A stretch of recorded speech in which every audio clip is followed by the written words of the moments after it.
말씀을 보시겠습니다. 하나님의 말씀은 신약성경 로마서 7장 19절부터 25절까지를 제가 봉독해 드리겠습니다. 로마서 7장 19절부터 25절까지를 봉독하겠습니다. 내가 원하는 바 선은 행하지 아니하고 도리어 원하지 아니하는 바 악을 행하는도다. 만일 내가 원하지 아니하는 그것을 하면 이를 행하는 자는 내가 아니요 내 속에 거하는 죄니라.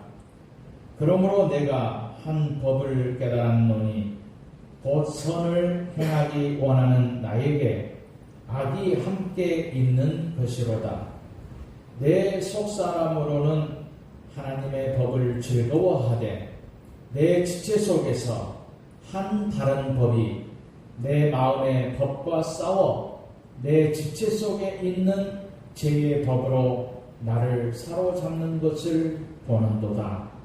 오라 나는 공고한 사람이로다. 이 사망의 몸에서 누가 나를 건져내랴. 우리 주 예수 그리스도로 말미암아 하나님께 감사하리로다. 그런즉 내 자신이 마음으로는 하나님의 법을, 육신으로는 죄의 법을 섬기노라. 아멘. 오늘은 생각하는 사람, 그런 제목으로 말씀을 드리도록 하겠습니다. 프랑스의 조각가 로댕이 1904년도에 발표한 생각하는 사람이라는 작품이 있습니다. 사람들은 그 작품을 보면서 깊이 생각합니다. 사람이 무엇을 생각하는가에 따라서 그 사람의 됨됨이를 알 수 있습니다. 사람은 생각하는 대로 말합니다.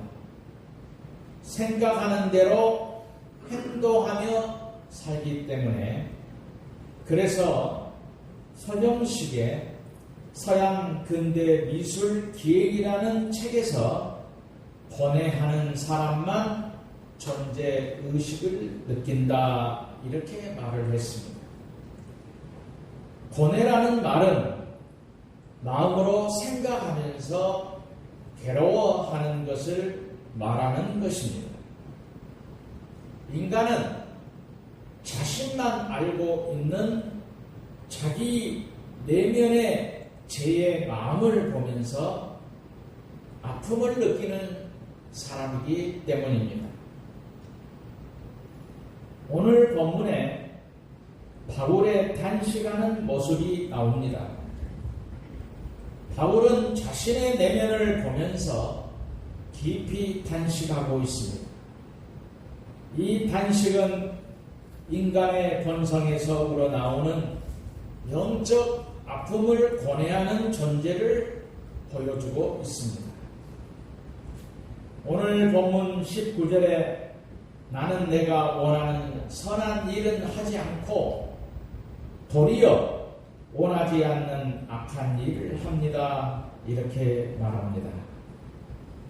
이 말을 다른 말로 표현하면 나는 선을 행하려고 하는데 악을 행하려는 마음이 내 속에서 솟아나온다라는 말입니다. 나는 선을 행하려고 합니다. 그런데 내 안에 또 다른 내가 죄를 짓게 한다는 것입니다. 그래서 낙심도 하고 갈등하기도 한다는 말이죠. 바울은 결론적으로 오늘 20절에 내가 해서는 안 되는 것을 하면 그것을 하는 것은 내가 아니라 내 속에 자리를 잡고 있는 죄라고 했고, 여기에서 하나의 법칙을 발견하게 되는데, 곧 나는 선을 행하려고 하는데 그러한 나에게 악이 붙어 있다는 말입니다. 바울은 탄식을 합니다. 나는 비참한 사람입니다. 누가 이 죽음의 몸에서 나를 건져 주겠습니까? 절규를 합니다. 바울은 고뇌의 탄식으로 몸부림을 칩니다. 사람이 살아가는 데는 고민이나 탄식의 문제가 필연적으로 따라다닙니다. 독일의 사회학자인 프라이어는 사람이 살아있다는 증거가 근심하는 것이다, 고민하는 것이다, 고뇌하는 데 있다, 이렇게 말을 했습니다. 인간은 다음과 같은 것들을 단식하고 있습니다. 첫째는 인간에게는 기본적으로 배고픔의 탄식이 있습니다. 이것은 사람이 살아가는 데 있어서 기초적인 고민입니다. 이 배고픔의 문제는 배고파 본 사람이 알 수 있습니다. 이 배고픔 문제는 어느 문제보다도 가장 심각한 문제인 것입니다. 두 번째는 사람들이 서로 경쟁하면서 탄식합니다. 우리가 올림픽 때 보지만 얼마나 경쟁이 치열한가를 볼 수 있습니다. 이것은 스포츠 세계에서만이 있는 것이 아니고 우리의 모든 삶에서 서로 경쟁을 하고 있습니다. 세 번째는 인간이 살아가면서 느끼는 일상적인 탄식도 있습니다. 사람이 산다는 것 자체가 고뇌입니다. 영국의 시인인 밀턴은 인간의 주위에 탄식이 있다, 눈물이 있다, 한숨이 있다는 것은 사람이 살아있기 때문이다, 이렇게 말했습니다. 사람들은 근심과 번민과 남모르는 고뇌 속에서 살아가고 있는 것입니다. 네 번째로 우리는 인간이기 때문에 특별히 영적인 탄식도 있습니다. 오늘 본문을 보면 사도 바울이 영적인 탄식에서 몸부림치는 모습을 보게 됩니다. 인간의 탄식 중에서 가장 소중하고 가치 있는 탄식은 영적인 탄식입니다. 어떤 사람은 먹고 마시는 것들 때문에 밤잠을 설치기도 합니다. 그 사람은 그 정도의 수준에서 살아가고 있는 것입니다. 하나님의 사람은 하나님의 사람다운 고민을 해야 합니다. 이 고민은 육적인 고민을 넘어서 영적인 고민을 말합니다. 그러면 인간은 왜 이렇게 탄식하면서 살아가는 존재입니까? 인간은 마음이 원하는 대로 행동을 하지 않기 때문입니다. 인간만이 불의를 보고 행동을 합니다. 반대로 불의를 보고도 행동을 하지 않는 것이 인간입니다. 영이 하지 말라고 했을 때 탄식이 나오는 것이죠. 양심이 하지 말라는 것을 했을 때에 탄식이 나옵니다. 반대로 영이나 양심이 하라는 것을 하면 탄식이 없습니다. 영이나 양심이 하지 말라고 하는 것을 하면 고민은 없는 것입니다. 그런데 영이나 양심이 하지 말라고 하는 것을 하면서 탄식하는 것이 우리 인간의 연약함입니다. 사람이 가장 힘이 있을 때가 있습니다. 가장 평안할 때가 있습니다. 자신감이 있을 때가 있습니다. 그때가 언제입니까? 힘이 들어도 내가 할 일을 마땅히 했을 때에 그렇습니다. 그러나 사람이 떳떳하게 행동하지 못했을 때에 얼굴을 들지 못하는 것입니다. 사람은 행동하는 존재이기 때문입니다. 그리고 인간은 자신이 원하는 대로 하지 못하기 때문에 탄식을 합니다. 사람들은 다른 사람보다 우월하고 싶은 욕구가 있습니다. 더 많이 가지려는 소유 욕구도 대단합니다. 그리고 사람의 욕구 중에서 가장 큰 욕구는 삶에 대한 욕구입니다. 심리학자인 에릭 프롬이 사람은 욕구가 충족되면 좋아하고 욕구가 충족되지 않으면 불평하는 존재다라고 했습니다. 이 욕망이 크면 클수록 내 마음속에서 싸움이 더 치열해집니다. 또한 인간은 너와 나의 관계적 존재입니다. 사람은 혼자 살아갈 수 없는 존재지. 사람은 사람으로부터 소외될 때에 고민을 많이 하게 됩니다. 어른도 그렇지만 이것은 아이들도 마찬가지지. 가슴은 하늘을 향하여 살아가도록 창조된 존재입니다. 사람은 땅을 밟으며 살고 있습니다. 인간만이 영과 마음과 육이 함께 존재하는 인간입니다. 그런 영과 마음과 육체가 만족을 얻으려고 몸부림치는 존재죠. 사람이 동물처럼 육신만 있는 존재가 아닙니다. 천사처럼 영만 있는 존재도 아닙니다. 인간은 육신과 마음과 영적인 것이 함께 존재하기 때문에 탄식하며 사는 것입니다. 오늘 19절에 내가 원하는 바 선은 안 하고 도리어 원치 아니하는 악은 행하는도다 말했습니다. 이 말을 원문 그대로 해석을 하면 내가 원하는 선은 하지 않고 원하지 아니하는 죄만 짓는다라는 말입니다. 바울에게 이것이 가장 큰 고민이었기 때문에 탄식하면서 몸부림칩니다. 오라 나는 공고한 사람이로다. 이 사망의 몸에서 누가 나를 건져내라. 이것은 굉장한 탄식입니다.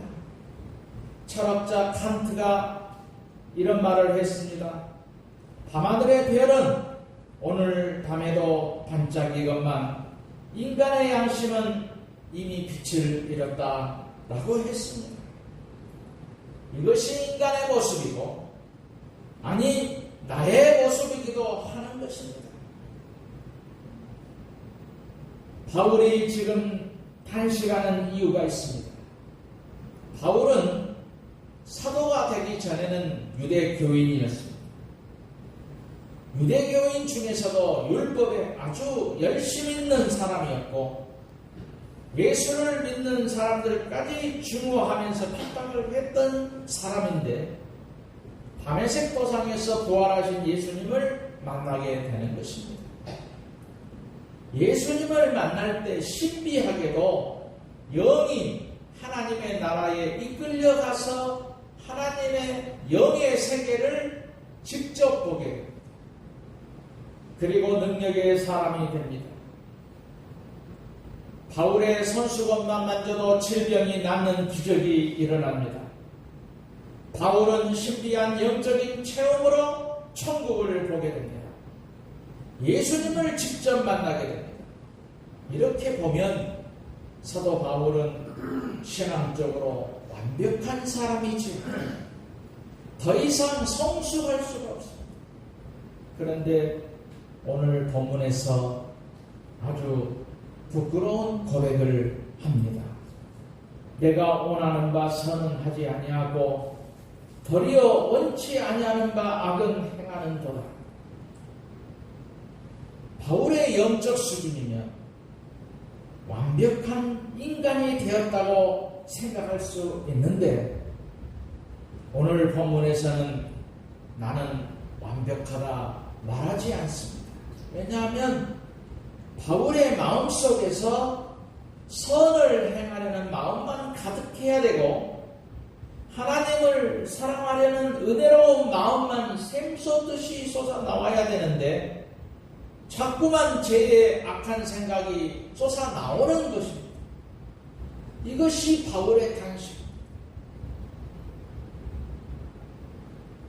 이 정도 영적인 체험을 했으면 완벽할 만한데 이상하게도 바울의 내면 한쪽에서는 원하지 않는 죄의 생각이 솟아나오는 것입니다.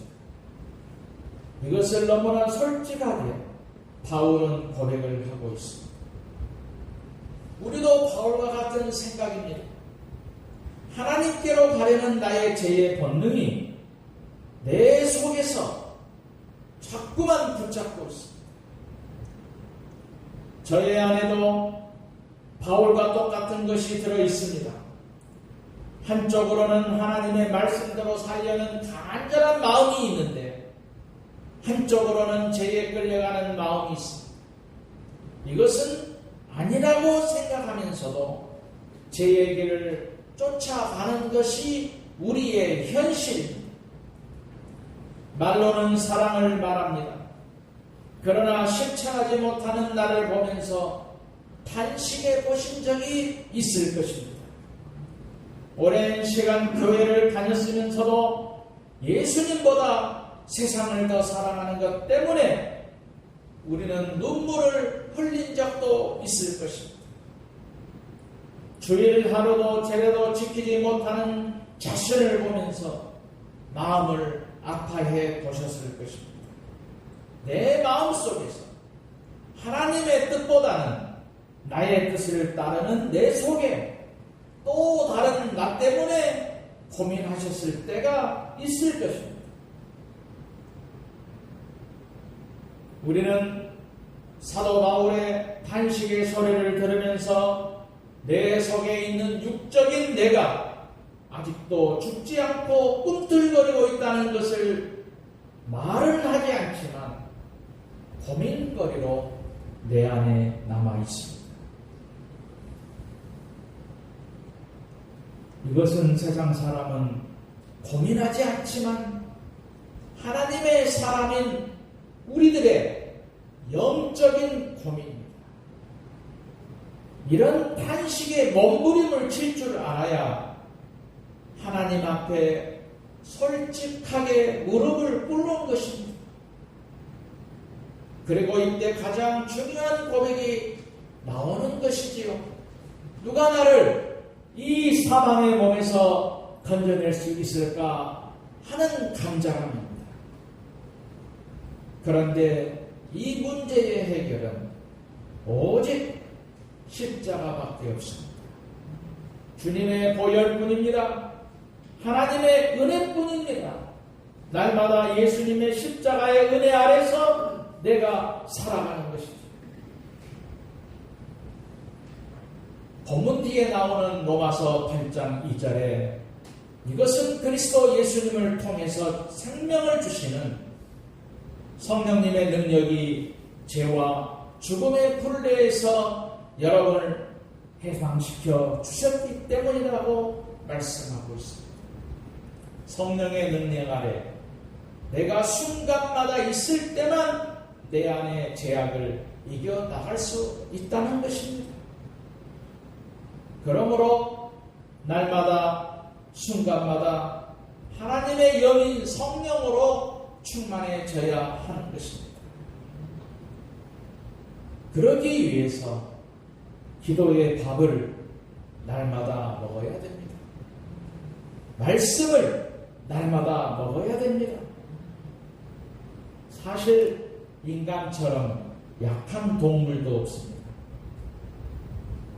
인간처럼 악한 동물도 없습니다. 인간처럼 사람의 뒤통수를 치는 동물도 없습니다.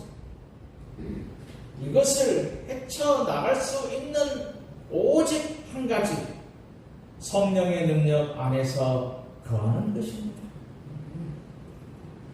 혹시 여러분은 안테나만 있는 신앙이 아닙니까?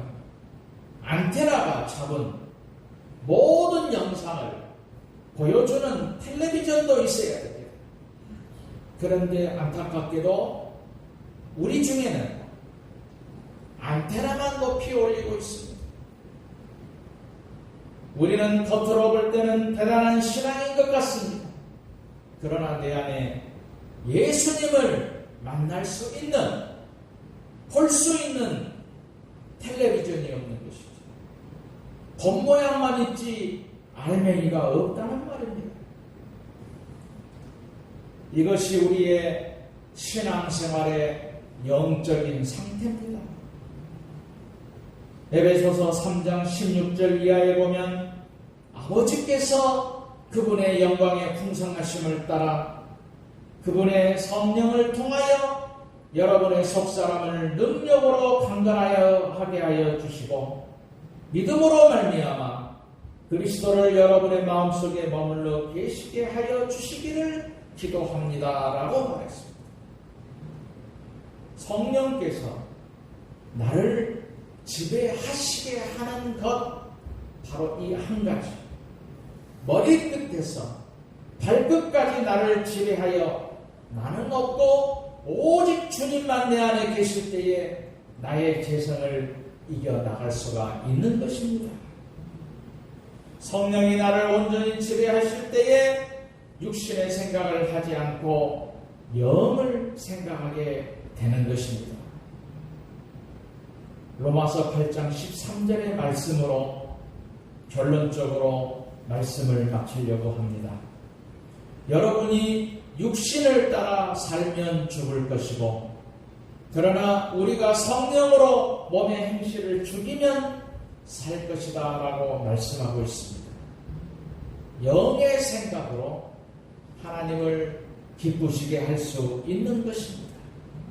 여러분은 성령으로 충만하셔서 영의 생각으로 육신의 생각을 지배하시는 우리 성도들이 되시기를 주님의 이름으로 축원드립니다.